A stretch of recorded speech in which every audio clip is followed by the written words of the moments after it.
Welcome to Hope and Resilience Podcast. I'm John Hitchens, and today we have a very special guest on. He's an author, he's a pastor, and he also actually started a nonprofit called Fresh Hope. And he's here today to talk about his story and his organization. So welcome aboard, Brad. How are you doing? Good. How are you? Good. I'm really glad you're here. I thought about how to intro you and talk about all the different things you did, but I figured that would take up the whole podcast. So I thought about how I could describe you, and I decided I think it's really one word. And that one word, I think, is a word that the world is screaming for. They have lost it, many people, and a lot of them can't live without it, and that would be hope. I think everything you do oozes out the word hope. It's part of your organization name. And so I was wondering if you could talk to the people today and explain to them how you came about with Fresh Hope or your story, and we just go from there and see where it leads us. Okay. Well, I have bipolar disorder. And for the last almost 20 years now, I've lived very well, haven't had any episodes, no problems, nothing like that. I think it might be 18 years as opposed to 19, but no issues. And, but it wasn't always like that. And I didn't know I had bipolar until 1995. Fresh Hope really started out of my own needs. So I'll go back to 1995. I was pastoring the 13th fastest growing church in the United States and North America. And everybody thought I was just a genius, and boy, I was going strong. I would go to a hotel and I'd lock myself up for 48 hours, sometimes 72 hours, and I would barely eat, and I certainly wouldn't sleep when I did it. And I just thought I was a workaholic, but I could come home with more work that was done and ready to go than a whole year's worth of sermons usually. And I would wear my staff out because I'd come back and I got this idea, let's do this and this. And I did not require a lot of sleep, and I had never had a down day in my entire life. And then we needed to relocate our church. So we had grown from about 800 to, I don't know, it was 2,000 something. And then, so we had to fight the city for this location because it was a manufacturing plant. And I started to get really sick. I no longer was living as a functioning hypomanic type person.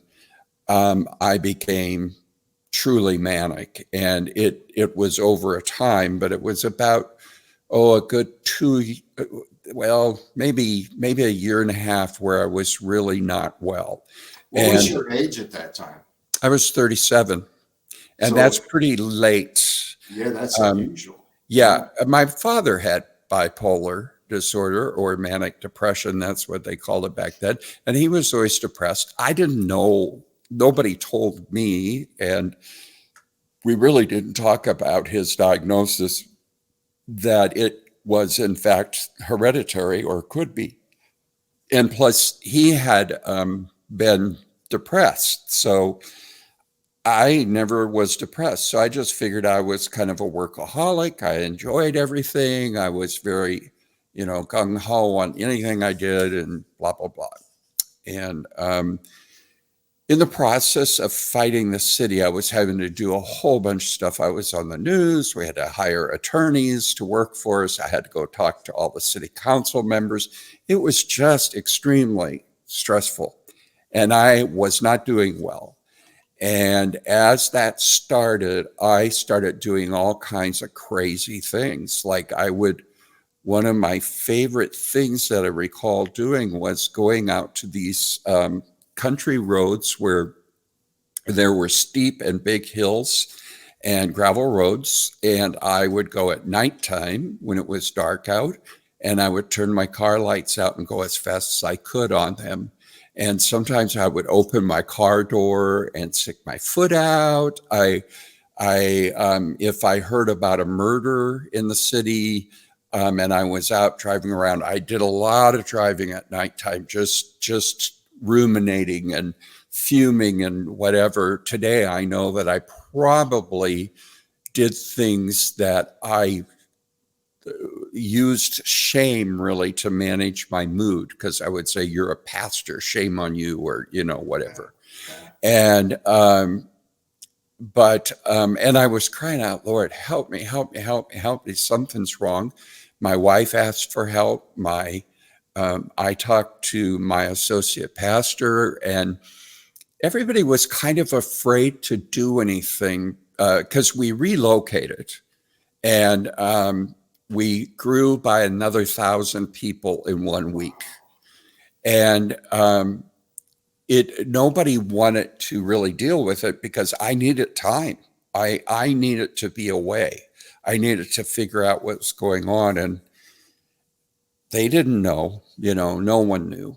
And so one night I was going out to these country roads, and I stopped at an outhouse by a lake that was just right off the road that I was headed on. And I stopped to go to the bathroom. I needed to urinate, and I saw somebody in the doorway of this outhouse. I knew it was a dangerous place, and I really liked dangerous places. I don't know why, but I know why now, but I didn't know why at the time. Yeah. And I was quite manic. I had just gotten home from Africa, and it was just a whirlwind trip, and I had problems with my leaders that night, and so I was just reeling. I know today that I probably had a mixed mood, and I was like a race car in high gear and the motor revving, but I was going nowhere, Yeah. And what happened was, I stepped to the side of this outhouse, and that part I remember, but what I recall is that I urinated. I don't recall anything else. But an undercover officer then ticketed me when I got to my car. He grabbed my shoulder, and there were other people out there, but I really wasn't mindful of people being around. And then I was accused of masturbating in front of him for 20 seconds. And that isn't what I would ever do. It's not part of any struggles I have. That's not one of them. Yeah, not in my right mind anyway. And this officer decided he would notify the news, because when he found out who I was, and he was like, "Why are you out here? And don't you realize?" And I didn't. And I went between that time and driving home, I went from being as high as you could be emotionally to the bottom, dropping out, and depression was just there immediately. And I was suicidal. They kept people with me the entire time. It finally broke on the news, and was in the news for a good year and a half. And of course, people didn't know enough about what was going on with me. I didn't know. And finally, I went to the hospital. I had to beg to get help from the church that I was serving. We had to beg the elders to help me get help. To let you go. Yeah. And and of course, I was taken out of the pulpit right away when it broke on the news. But I ended up going to a hospital that specialized in, they had some pastors or some psychologists that helped a lot of pastors. So I went to Grand Rapids to the hospital, Pine Rest, and I spent the better part of probably 3.5 weeks in outpatient treatment. Back then, they really did treat people. Did they actually know your diagnosis? Did they determine that when you showed up then? Well, what happened is no one knew. I had been seeing a counselor here in Omaha immediately because I was depressed. Well, here's an interesting little part of the story. A doctor friend of mine that I had gone to Africa with, she knew that I was really depressed. I was, if I would have had a moment, I would have done myself in, I'm certain. Wow. And she gave me a baggie full of Prozac. And she said, here, you need to take, she was caring and trying to help. So I took that Prozac, and by the time I got to the hospital, I was manic, because if you have bipolar disorder, you should not normally, they never would give you just an antidepressant because it will throw you into mania. You need a mood stabilizer. Well, by the time I got there, I figured the hospital was lucky to have me, and I was ready.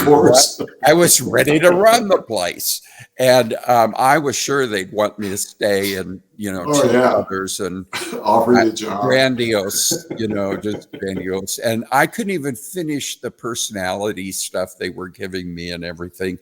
And I was talking a mile a minute, and my wife was with me, and she was just exhausted, Wow. And so I went to see the doctor, and she was 71 years old, and she had been a missionary in Africa. And she was a psychiatrist. And so she let me talk. That was my first appointment. And then the next day I went to group therapy, and this gal was talking about some crazy stuff that she did when she was manic. And I thought, gosh, I wonder if I have bipolar. And so the next time I went to the doctor, which was either that day or the next day, I said to her, do you think I have bipolar disorder? And she goes, oh, honey, yes, you have bipolar. And I said, well, why didn't you tell me the last time? Yeah. And she said, because you didn't shut up long enough for me to talk. So it was really painful, but yeah, I was glad that I found out because for me, I thought I had a monster living inside of me. It felt like it had to push out, and I had to act out to get the monster to behave or do stupid things for the monster to behave. And there were a lot of things I couldn't remember because it was like I was high. It was like somebody shot me up with methamphetamines. And lo and behold, I found out that there was a monster, but it wasn't me. I was worried that I was the monster. And so long story short, a group of people from the church that I was pastoring said, hey, we understand mental illness. We'd like you to come and be our pastor. And because the doctors had assured everybody, and I let all the leaders of the church have access to and they actually had a plan that they said, this is really foreclosure for myself and my family and the church that I was pastoring. That they really said, you need to go through a process, a healing process, and let the Hoefs have closure. Well, for whatever reason, they chose not to. And we've never been able to go back and ever really, early on in the process, after everything happened, they told me to stop coming to church and all kinds of stuff. So we had a lot of trauma from all of that. And the people that started the new church said, we just want you to be our pastor, but we want you to get better. And if you get better and don't want to be our pastor, we'll have done our job, blah, blah, blah. And but that's just amazing, is that you take a blow of having a mental health condition, your real family, as far as your church family, many of them reject you, and yet God brings in another group of those individuals that actually rescue you and treat you the way you should have been treated, which is phenomenal. I mean, that's amazing. And really the people that started the church were from the other church. Yeah. They were key leaders that and a lot of them were medical people, and said, this is not the way to treat somebody with a mental illness, and there were, I know today people did the best they could, but they didn't do too well at helping me. Now that group of people had me come on board. They started a church. They called me and said, we just want you to get better. Don't work. We'll pay you. And they gave me an 18% pay raise. And then for the better part of 19 months, I just did nothing but heal. And my family and God provided a safe place for us. So during those 18 months, what kind of, I guess, therapy or medicine or a combination of that, what did you do for those 18 months to help you Right. heal? Well, once they diagnosed me in the hospital, they put me on medicine right away. And they used a medicine, the doctor there, I think she told me that she believed that they needed to get me into a stable condition and know that from my blood, from technically that I was stable. And Okay. so they used, at that time, it was Depakote, but there's numerous medicines that they use, and there's new ones yet today. But by taking my blood and doing the blood work, then they knew. And then I would know that's what stable feels like. That's what, and it worked. And basically, I've only relapsed once, and that was due to getting some medicine goofed up. Yeah, So, and you said it was, so there was the relapse in 2008 that you talk about? yes. Yeah. Okay. All right. And So go ahead with your story, because you get with these groups, you start to heal, then what happens? well, I got better, but I just didn't, I was barely coping. Okay. I certainly was not thriving. You weren't I was, thriving. I was, I was doing what I needed to do, but I just felt like a broken merchandise. I felt like I had no hope, and I felt like the best of my life was behind me, and I had no passion. And so what happened when I relapsed, I complained to my doctor and said, I need to go someplace to get support for this. And so I went to some major groups that are groups by some major leaders in the mental health sphere of things. I'm not going to say the names, but I went to those groups and I got worse. And the reason is because all they did was vent.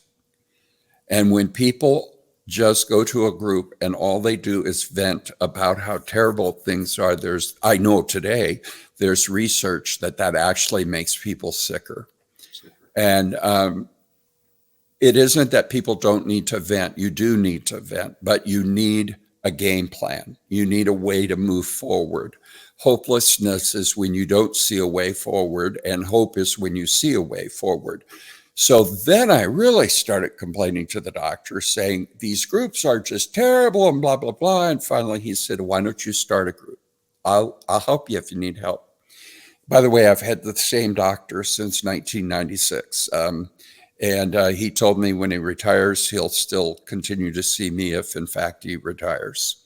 Wow. And his name was Edgar, or do you want to yeah, talk about Dr. Michael Egger. He actually wrote part of the first book with me. Yes. And yeah, he, what happened then was basically I started Fresh Hope, and the part of my story I never wanted to tell, I told.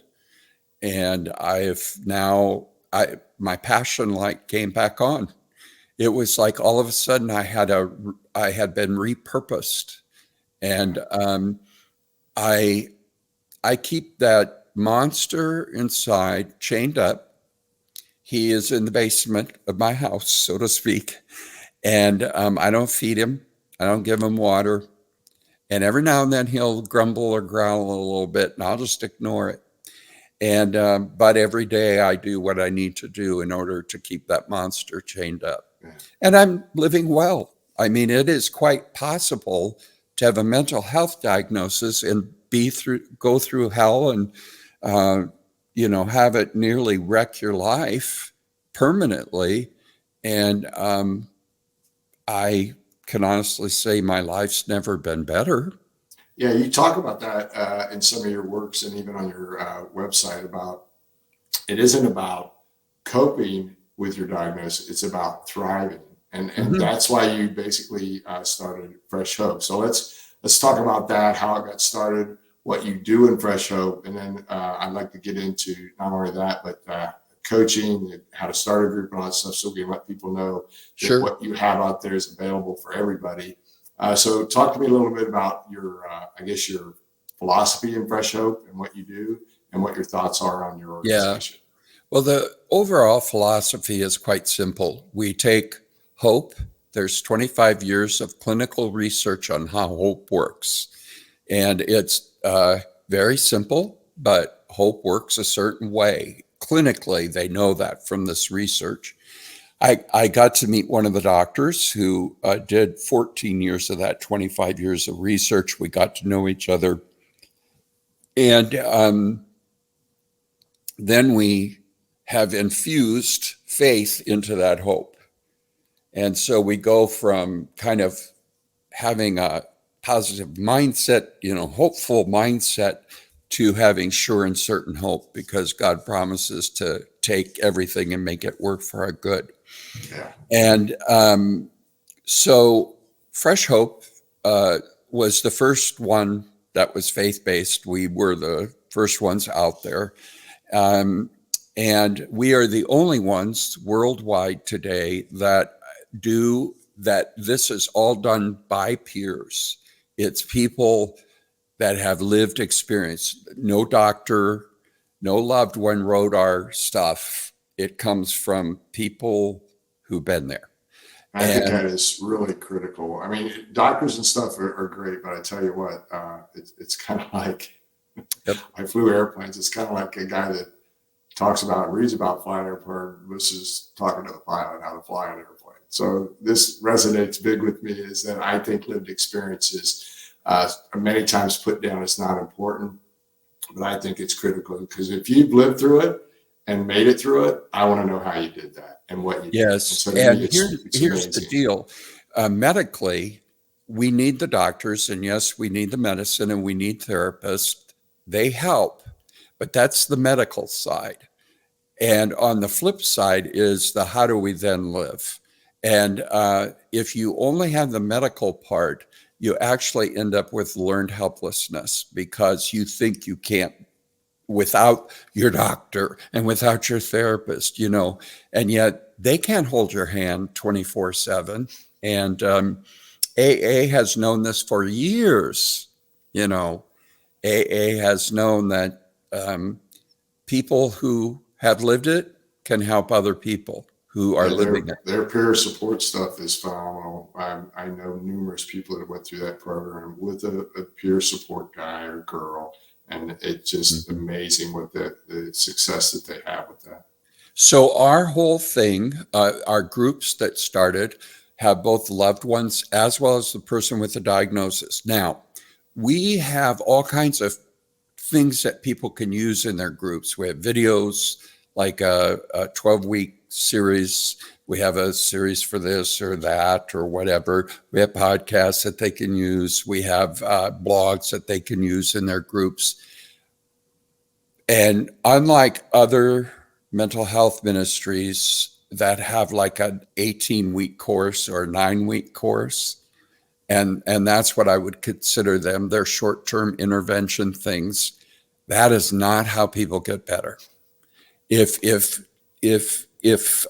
recovery could be taught in 9 weeks or 12 weeks, and that's what the church likes. They like to have something that starts in the fall, ends by Christmas, and you take a break, and then you start again after Christmas, and you go to Easter, and then you take a break during the summer. That's nonsense. It doesn't work that way. And in fact, when the church is busy taking those breaks, that's when people need support more than ever, because suicide rates usually go up, for instance, around Christmas. And also, adults don't learn by you telling them, we're going to cover this in 12 weeks and you're going to know how to recover. It just doesn't work that way. And, they may hear something 7 times and finally it sinks in. So our groups are open, just like AA is. You go as often as you want, you go as long as you want, and you can always come back or whatever. But our facilitators are trained to know what material to use when. And now what happened is we have this philosophy that people with lived experience can help other people with lived experience. So that was the mental health side, right? Yeah. Well, then the local county jail asked me to come in and said, can you figure out how to do this within the jail in order to help people? Because 70% of all the inmates have mental health issues. So I've been working on a curriculum for that, as well as then we said, well, there's a whole bunch of people that are hopeless, that don't have hope. So we started a thing called hope coaching that some churches are actually having us train like their small group leaders to use what I would call the 5 critical aspects of, they're the pieces of a conversation that you have to have with people in order to help them move from hopelessness to hope. And they don't have to have a mental health diagnosis. All kinds of people become hopeless for all kinds of reasons. And so we have hope coaches available to people online, but also we have been training hope coaches that are in churches, and then they help the pastoral staff. And I had a good friend who passed away, and his widow said to me, I'd like to come under the umbrella of Fresh Hope. And she started a ministry called Refocusing Widows. And that is peer support groups. And then we have now introduced, we will be having our next one in October, God willing, called for pastors, Fresh Hope for Pastors, and it's called Healing the Heart Wounds of Ministry. So that is specifically based upon trauma healing groups, which we also do trauma healing groups, but it's based upon the concept of what you have to do to work through trauma from a biblical perspective.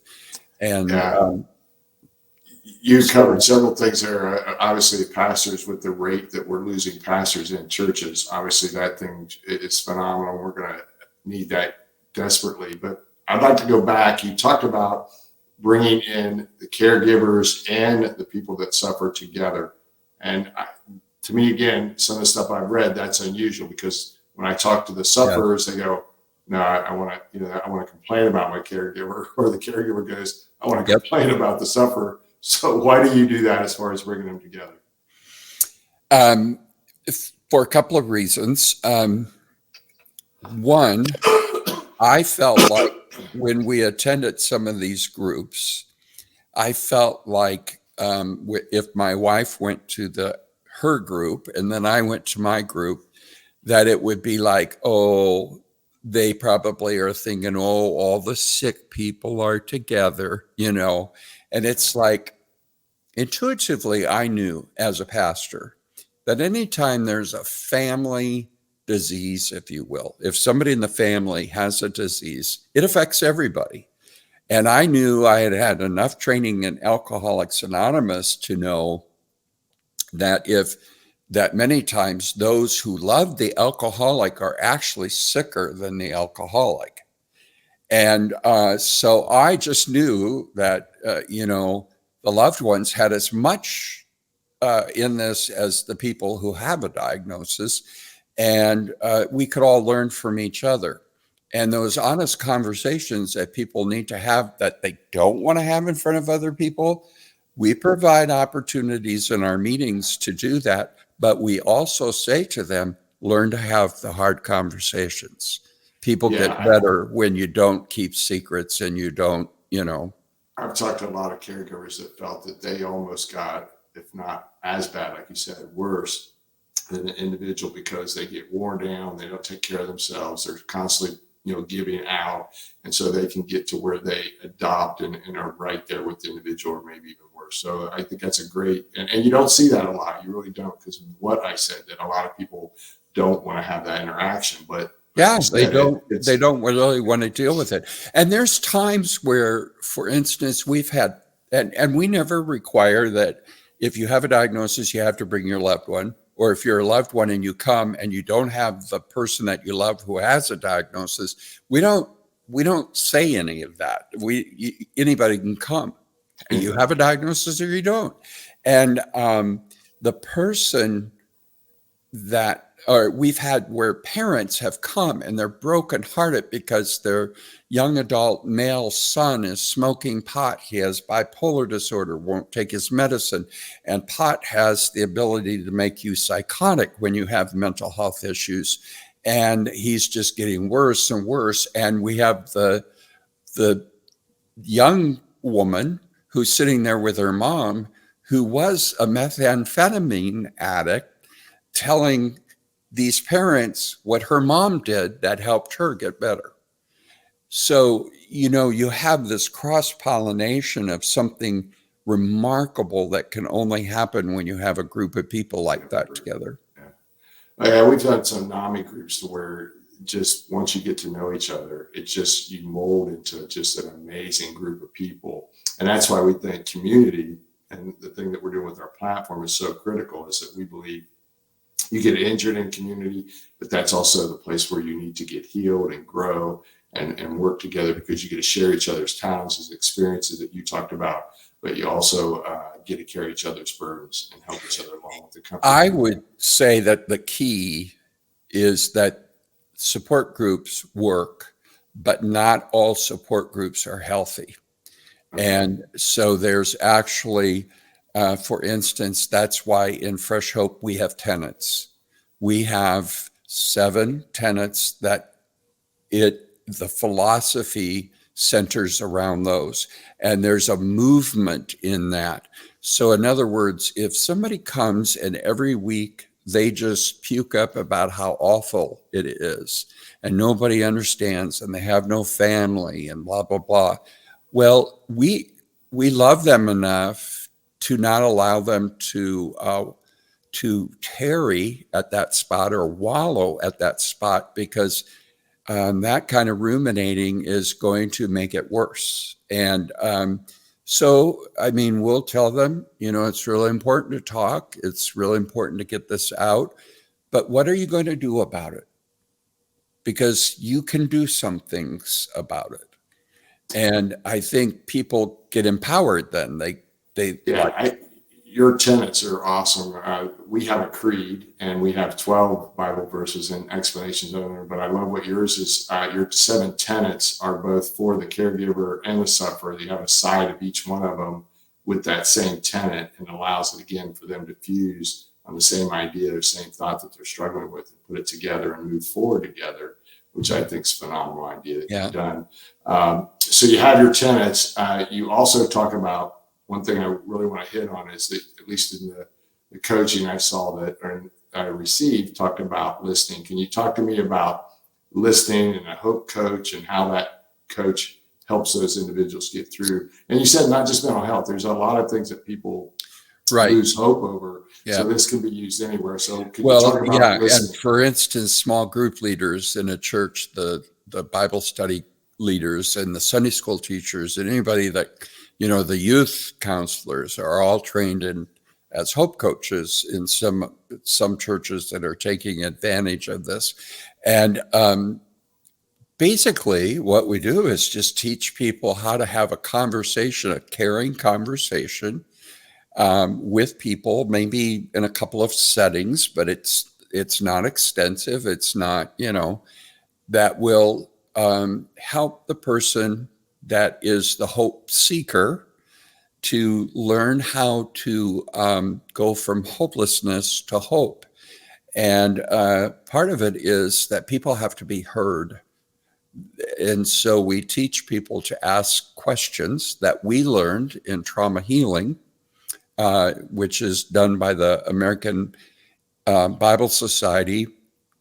has the National Institute of Trauma, or the Trauma Healing Institute of America, or something like that. Okay. We have a number of master facilitators. I'm a facilitator training, but I'm not a master. My wife is, or soon will be, and we have a couple of others. But what we learned in that is that people need to be heard. And if they're not heard, and you just start trying to pump them full of scripture passages and build them up, what you're really doing is try to bandage up a wound that's not been cleaned out. And it could even have shards of glass in there. And, if a bomb detonated in their life, so to speak, I'm speaking metaphorically, they could have a wound that is just horrible, and you got to clean it out. Sometimes people need surgery. And so we teach people to listen, to ask the questions and listen. That when people can tell their story, when they could tell the most painful parts of all these things, that in fact helps people process the pain. And if you don't process your pain will deal with you at some point or another. Yeah, it's going to come out. Definitely. So how do you become, since we talked about the coach and how important it is to be a good listener, let's say I want to be a hope coach. I love what you're doing. It sounds great. I even want to help maybe the individual that is in my house that's a sufferer, someone that has a diagnosis. How do you become a hope coach, or how do you get this training? You just go to our website, freshhope.us, and look under the section for hope coaching and sign up for it. It's that simple. And then the training is online. So you watch the videos and work through the lessons. I think there's 4 of them, if I'm remembering right, or 5. And then you have a live time with one of the person that oversees the certification of the Hope coaches. And you actually try it together online, and then you're certified. And we do charge for it if people are willing to pay. If people can't or are not able to pay for it, then we do provide Hope Coach training for free. We normally then are not able to get them the book and that kind of thing. We can give it to them electronically because there's just cost involved in it for us. Oh, yeah. And the little booklet I have here, people Yep. can see that. And what I loved about it was the part you talked about at the end, is where, and I'm I guess as being a pilot, and I'm kind of a hands-on guy. So reading it and learning it and taking tests on it was all great. I was able to retain the information, so it was easy to understand it. But what I loved about it was you had some practical application. We got to practice it with other people Yep. to give you the confidence to go, hey, you know what? I think I can do that. So I loved everything about your program. I think it's awesome. I think it definitely will help individuals if they go out there and want to try this to help their situation, either the caregiver or the individual with the diagnosis. Yeah. I think it's a great program. What do you think? We probably run out of time. We probably may have went over, and so we may divide this up a little bit. But tell me, in our last few minutes, is there something we left out, or something that you think you need to stress more, or anything else that you would like to say to our audience today about Fresh Hope and what you've been through? Well, the bottom line for me is that it is possible to live well in spite of a mental health diagnosis, or losing a loved one, or having trauma early in life, or all of those things. And we are in the business of helping people become their emotional and spiritual best self possible. And I always tell people, if you think you don't have any issues, let me come and live with you for 24 to 36 hours. I have the spiritual gift of triggering people, and I will trigger you enough that we will find out what your issues really are. I want to volunteer for that same program because I'm really good at that too. we can, me and you can team up as partners and go, hey, we'll come together. It'll take us less time to figure out what your issues are. Well, it's just like the young guys at the gym. I usually put my stuff in a locker that's by the scale. And then I'll see some young guys weighing themselves and getting all excited because they gained a half a pound. And I'll tell them, hey, I have a weight gaining program. If you'd like, I have a card. It's amazing what I can do for you. Well, they take one look at me and go, yeah, it works. Yeah, it works really well. Well, and the other thing we didn't talk about real quick, your book itself. Tell me about your book versus if I do the Coach Hope, is the book more expansive than the program? Is it part of the program or is it part of your story or both? How's your book? Oh, well, there's numerous books. So there's the Hope Coaching Training book. There's Healing the Heart Wounds of Ministry booklet. And then there's, we have one that one of my staff members wrote, Samantha wrote 40 Days of Hope, and that's built on the 7 tenets. And then there's 2 books I've written. The first one is Fresh Hope, Living Well in Spite of a Mental Health Diagnosis. That's like a workbook somebody can work through, but it's also a book other people can just read and get a lot from it. Some of our groups use it in their group every week. And then my wife and I just recently finished a book. I think it's been out for a year now. It's called Holding to Hope, How to Stay Sane While Loving Someone with a Mental Illness. Yeah, see, that would be great for the caregiver side of that, it sounds like. But yeah, and that's built on the 7 tenets as well as the first book is. Well, that's what I wanted to ask is that you said you had a workbook of the 7 tenets. I wasn't aware of that, so I'll have to look and see if I can find that. But I want to thank you for coming on today. I'm going to ask one question, put you on the spot a little bit, so it might make you nervous, but I'll give you time to think about it. Did you go see the new Top Gun movie? No, I haven't gotten to see it yet, but I keep waiting for the price to go down on Amazon Prime from $19.99 to being one of their, $5.99. Then I'll see it. It may take a while, but I'm going to give you a heads up. Okay, so when you go to watch the movie, did you see the first Top Gun movie 40 years ago when we were? But I don't remember storylines very well. Yeah, well, the thing is you got to have a call sign.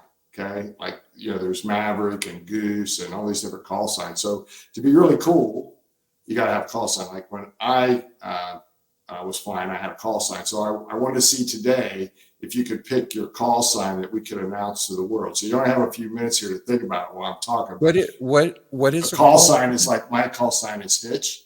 And when you make a radio call and you fly with someone, like if I have a flight of 3 or 4 airplanes with me, I go Hitch check and they go 2, 3, 4. Oh, so I have one. Lightweight. Okay, excellent. So what are we going to announce as your call sign today? Hoper. Hoper? Yeah, Hoper. Hoper 01. It's announced today. All right, Brad. Again, thank you for coming. I enjoyed it. We could probably do these every week and I'd get a lot and learn a lot out of it. So I just really appreciate you taking, because I know you do a lot of different things. You got a busy schedule. So I just appreciate you being on. Well, thank you. Thanks for having me. I appreciate it, John. And God bless you guys as you get your platform going and working in this space. There's a great need. Oh, there definitely is. All right.